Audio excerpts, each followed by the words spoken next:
તો મિત્રો આજે આપણે વન શોર્ટ રિવિઝન ની અંદર જોઈશું COD કેમિકલ ઓક્સિજન ડિમાન્ડ કે જે જૈવિક અને અજૈવિક તત્વોને ડિગ્રેડ થવા માટે જે ઓક્સિજનની જરૂર પડે, જે ઓક્સિજનની ડિમાન્ડ થાય એને COD કહેવામાં આવે છે. તો એની ઉપયોગિતા ક્યાં? તો ભાઈ કોઈ પણ પાણીના નમૂના અથવા કોઈ પણ પ્રદૂષણ માપવા માટે બરોબર 3 કલાકની અંદર તમે માપીને ઓછા સમયની અંદર જો ઝડપથી માપવા માટે વપરાય છે.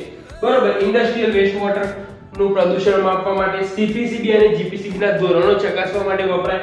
ત્યારબાદ COD અને DOD નું અનુપાત માપવા માટે. જો COD અને DOD નું જો લેસર ઓર ઇક્વલ ટુ એટલે કે બે અથવા 2 થી ઓછું હોય તો એ વેસ્ટ વોટર કેવું હોય? ઇઝીલી બાયોડિગ્રેડેબલ હોય. અને COD અને DOD નું જો રેશિયો હોય એ જો 3 થી વધારે હોય તો બાયોલોજિકલ ટ્રીટમેન્ટ માટે એ વેસ્ટ વોટર છે એ ખૂબ જ મુશ્કેલ બની જાય. ત્યારબાદ અગત્યના પોઈન્ટ COD માપવાની મેથડ કઈ તો ભઈ ક્લોઝ રિફ્લક્સ મેથડ હોય. બરોબર.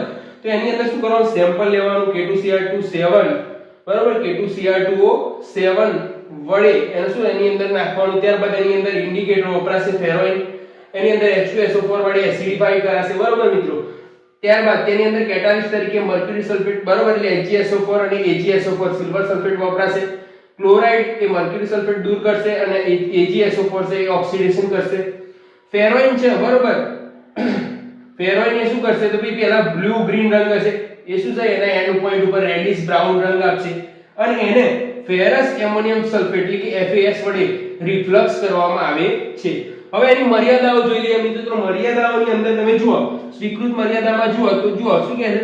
COD ની સ્વીકૃત મર્યાદા પીવાના પાણીની અંદર 10 mg પ્રતિ લિટર થી ઓછી હોવી જોઈએ અને નદીમાં છોડાતા ટ્રીટમેન્ટ વેસ્ટ વોટર એટલે કે જે ટ્રીટેડ વેસ્ટ વોટર હોય એની મર્યાદા કેટલી હોવી જોઈએ? 250 mg પર લિટર જેટલી હોવી જોઈએ. આનો નમૂનો તમે 7 દિવસ સુધી સાચવી રાખો છો 4 ડિગ્રી ટેમ્પરેચર પર.